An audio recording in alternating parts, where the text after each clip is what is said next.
Olá, bom dia, que bom novamente estarmos juntos. Hoje, a nossa aula, nós vamos continuar falando do reino Plantae.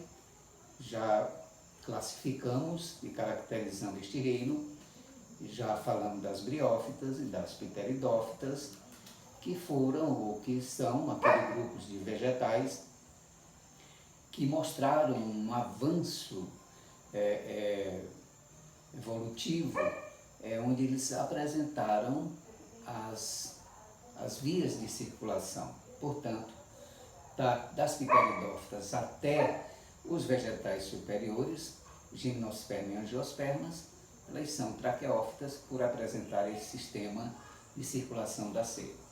Então, gente, após as pteridófitas, hoje nós vamos estudar aquelas plantas ou aqueles vegetais que atingiram, vamos dizer assim, um topo evolutivo, sobrepondo inclusive as pteridófitas que já super evoluíram.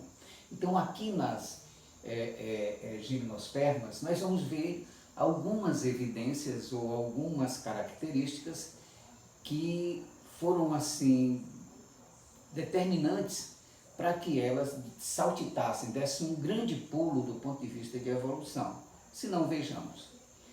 Essas gimnospermas, gente, elas são plantas com sementes nuas. Sabemos nós que depois das pteridófitas vieram as gimnospermas e angiospermas, que evolutivamente elas saíram da categoria de pteridófita, atingiram a categoria de gimnosperma por apresentar semente, que foi, digamos assim, o princípio básico de classificação e de categorização deste filo, ou deste filo das gimnospermas. Então, gente, por elas apresentarem as sementes, elas saltitaram, como nós dissemos. Porém, nós sabemos que ainda existe um ser vegetal mais complexo, que além das sementes, ou seja, em substituição, apresentaram as flores e os frutos, que ainda não é uma característica das gimnospermas, tá bom? Então, basicamente, nós vamos apenas engordar as informações que tivemos das pteridófitas, acrescentando esta fundamentação, ou esta especialização, este princípio de evolução, que são o surgimento das sementes nuas. Nuas por quê? Porque elas não são envolvidas por fruto. Elas são sim, em algumas espécies coníferas, por exemplo, elas apresentam o estróbilo, que é aquela estrutura em forma de cone, dentro do qual se encontra a semente, que nada mais é aquela amêndoa que a gente come, tá bom? Então, ali é o que caracteriza uma gimnosperma. Ela não apresenta aquele fruto, aquela coisa gostosa envolvendo a semente verdadeiramente, tá bom? Aqui elas são consideradas plantas vasculares com sementes nuas, tá? É o ponto de partida de uma gimnosperma. Elas datam, gente, de há mais de 365 milhões de anos, lá no final da Era Devoniana, e popular, vamos dizer assim, em substituição às pteridófitas, que tinham uma vasta localização geográfica. Então essas pteridófitas de grande aporte, elas foram sumindo e foram sendo substituídas pelas coníferas, que são as mais antigas. Elas datam daquela época devoniana de 365 milhões de anos, mas que até hoje existe, povoando o nosso clima aqui a nível de Brasil, na floresta amazônica, nos climas tropicais, úmido e quente, é muito comum a existência dessas gimnospermas. Gente, elas são classificadas aqui em 4 grupos. As coniferófitas, como nós já dissemos, são as mais, digamos, representativas. Apresenta mais de 600 espécies neste filo, tá? Ela se caracteriza por apresentar a sua semente nua, envolta por uma estrutura chamada estróbilo, a forma de cone, daí a origem do nome, coniferófita, tá? Que significa esse estróbilo na forma de um cone, dentro do qual se encontra a semente. A mais conhecida, gente, são os pinheiros e os ciprestes. São os de maior representatividade deste grupo das gimnospermas, tá? As maiores chegam a medir 80 metros de altura, desculpem, 80 metros de altura, 26 metros de circunferência, 14 toneladas do âmago da madeira. Então, veja a grande proporção que se apresenta esta categoria, tá, das gimnospermas, especificamente das coníferas. Outro grupo, gente, classificatório são as cicadófitas, que elas aparecem ou aparentam a sua estrutura lá das folhas muito parecido com as palmeiras. Então elas têm muita aparência morfológica às palmeiras, correto? Elas apresentam uma altura superior a 14 metros, para que vocês tenham uma ideia. A planta masculina produz estróbilos de 60 centímetros. O estróbilo, gente, é aquele órgão ou aquela estrutura do vegetal que vai produzir, que vai fabricar, vamos dizer assim, sintetizar os gametas, né, as células reprodutoras, ok? As gnetófitas é outro grupo classificatório, tá? E são bastante diversificadas, né? Nós temos vários gêneros, eu citei aqui 2 para mostrar para vocês. O gênero Gnetum, que são árvores trepadeiras tropicais que vivem em climas quente e úmido. Nós temos também a éfedra ou efedra, que são arbustos com folhas em forma de escama. Existem 8 espécies existentes lá na floresta amazônica e uma espécie aqui na região do Rio Grande do Sul. Já a gingófita ou gingófita, elas são representadas pelo ginkgo biloba, tá bom, gente? São plantas arbóreas, são plantas de porte mais baixo, com 30 metros ou mais, e são decíduas. O que quer dizer isso? São plantas que perdem as suas folhagens sazonalmente, ou seja, na época do inverno. Então elas perdem estas folhas no sentido de se proteger, tá? Ou no sentido de refazer. Então, neste período, elas sofrem esta queda chamada de decíduo. Data um pouco mais de 150 milhões de anos. Então, vejam, gente, isso daqui são apenas pontos em que você caracteriza, em que você vai, assim, agrupar estes organismos, porque cada um apresenta as suas particularidades, tá? Nós sabemos que o ambiente, o clima, a umidade, os ventos, a insolação, tudo são fatores, digamos assim, que esses organismos buscaram a se adaptar evolutivamente, constituindo aquele determinado ecossistema, que nós já vimos isso lá na constituição dos biomas. Então aqui, esses vegetais, ou esse grupo de vegetal da gimnosperma, elas apresentam também essas particularidades, como vimos aqui. Do ponto de vista de característica geral, gente, do ponto de vista, se eu pedisse, me caracterize a gimnosperma, primeira coisa que vem na mente, gente, a presença das sementes foi o salto evolutivo, foi o princípio mais importante do ponto de vista de evolução, foi o surgimento das sementes. E eu pergunto a vocês, o que é semente? Você pega uma laranja, você pega ali, é uma semente. Sim, mas o que é aquilo? Muitos dizem que ali é o óvulo, muitos dizem que ali já é o embrião. Então vamos aqui conceituar o que é semente, gente. É uma estrutura reprodutiva que se forma a partir do desenvolvimento do óvulo, tá? Então nós sabemos que a oosfera, que é aquele óvulo nos seres vegetais, quando ela é fertilizada, quando ela é fecundada pelos gametas masculinos do vegetal, ocorre a formação do embrião, ok? Então, a semente, gente, é esta estrutura reprodutiva, tá? Que se forma a partir do desenvolvimento daquele óvulo, correto? Então forma a semente. Então a semente é a estrutura reprodutiva. Guardem isso. Nos animais, por exemplo, o óvulo a gente chama o gameta sexual feminino, não é isto? E aqui nos vegetais, o que seria este óvulo? Como nós dissemos aqui, ó, semente é a estrutura reprodutiva que se forma a partir do desenvolvimento do óvulo. Então, o óvulo, quando ele se desenvolve, ele vai formar a semente. Nós vamos ver já aqui nesse mecanismo de formação da semente, tá bom? Então, gente, nos vegetais, o óvulo nada mais é do que uma estrutura multicelular.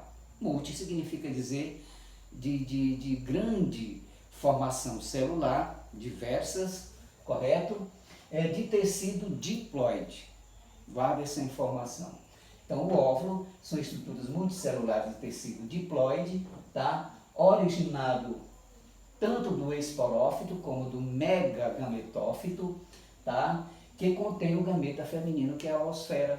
Gente, então vejam que este óvulo, ele é diferente lá nos animais. O óvulo do animal já é o gameta feminino, tchau e bênção.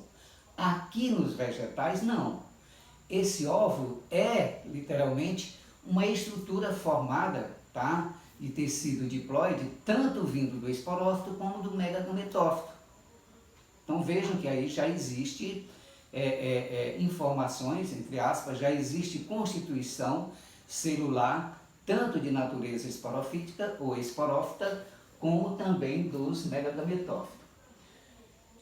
O mecanismo de formação, gente, como é que essa semente é formada? Como nós vimos aqui, são estruturas reprodutivas que se formam a partir do desenvolvimento do óvulo. Como é que esta semente é formada? Então vamos pegar aqui o princípio. Então nós temos essa estrutura aqui, localizada nas folhas, chamada de megaesporângio, o megaesporófito, tá? E o megaesporângio. Do megaesporângio forma o megaesporófito, que forma esta estrutura aqui, tá, gente? Com tegumentos diploide, no célula diploide, já formando essa estrutura, tá? Que é o nucelo, que é o centro, que é onde nós vamos encontrar o megásporo, que já é o precursor, gente, da estrutura que vai formar a oosfera, tá? Que é o gameta sexual, é o que é o óvulo, vamos dizer assim, o que é o gameta sexual feminino.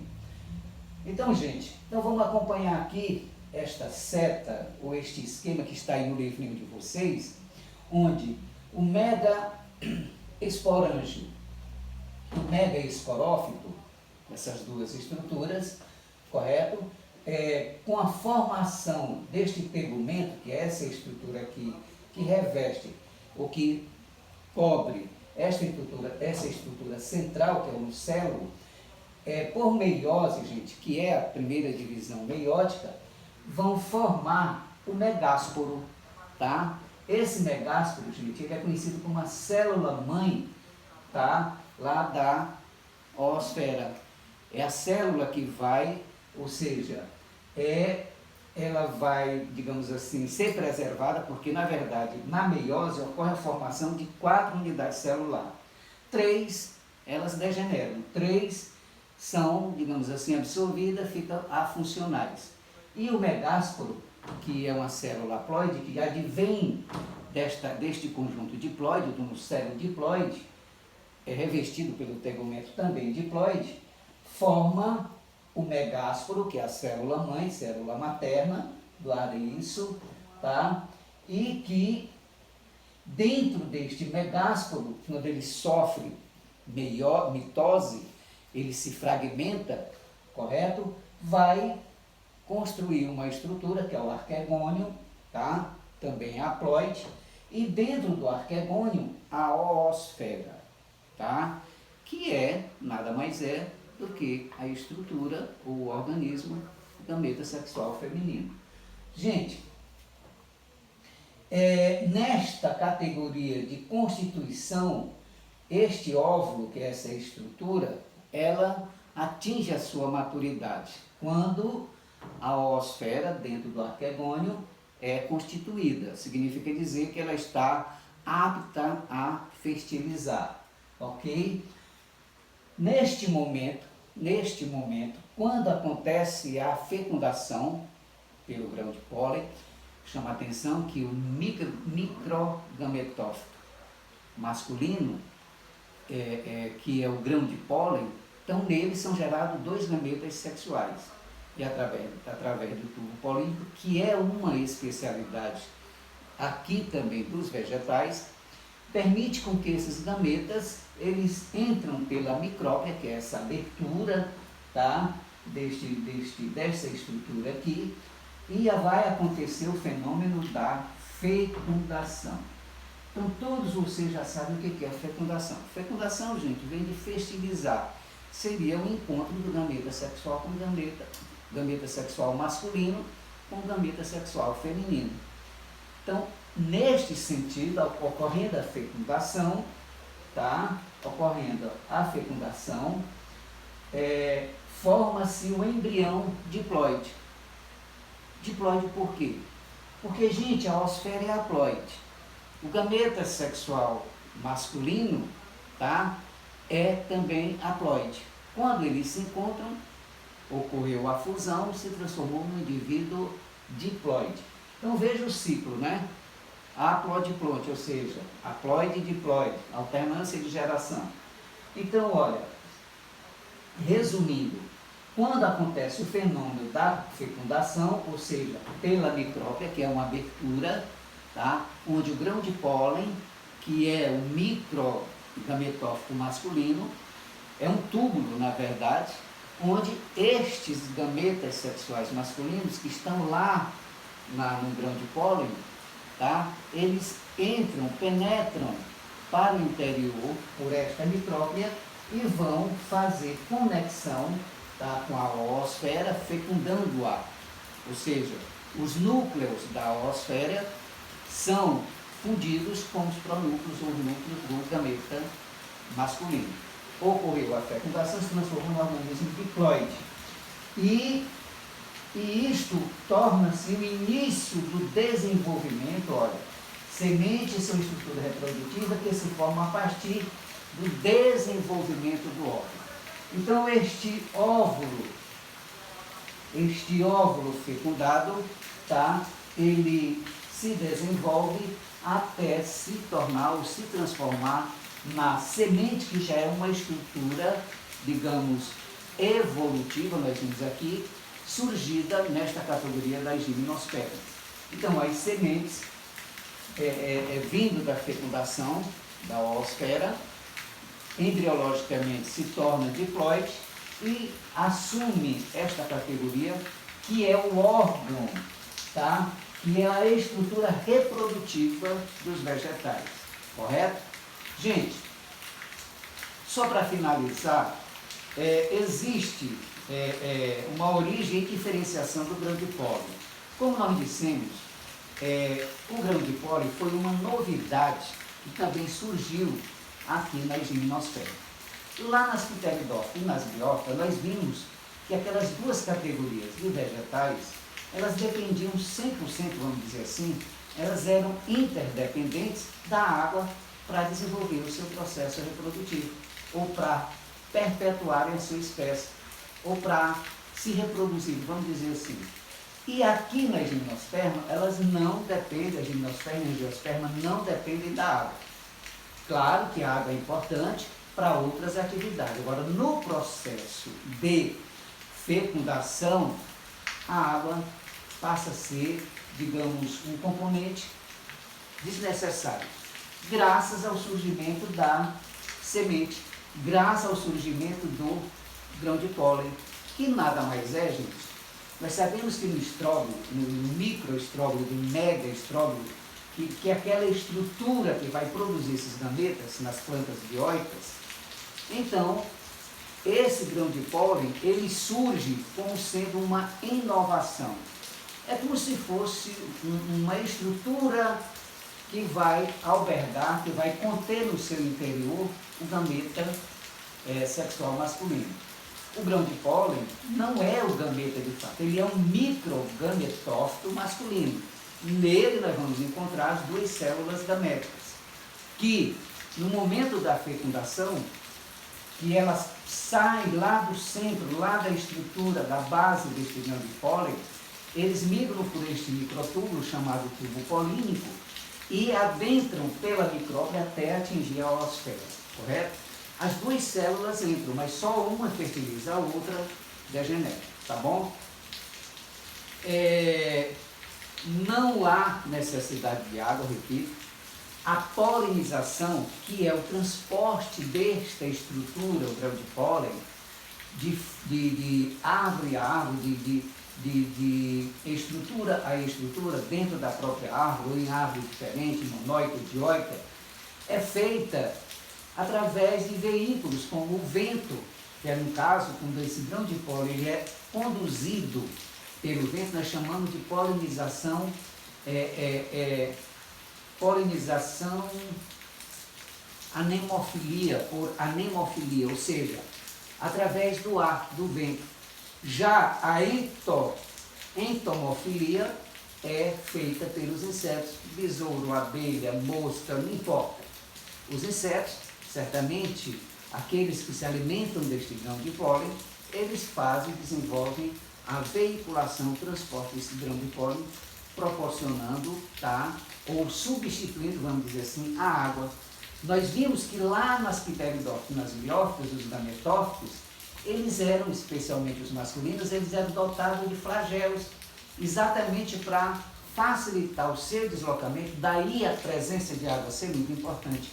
Aqui, em vez da água, o vento e os insetos passou efetivamente a substituir ou a favorecer a polinização, ou seja, a veiculação deste grão de pólen, proporcionando a perpetuação desta espécie. Gente, olha, isso são apenas informações primárias, eu quero que vocês me façam uma leitura geral e com atividade.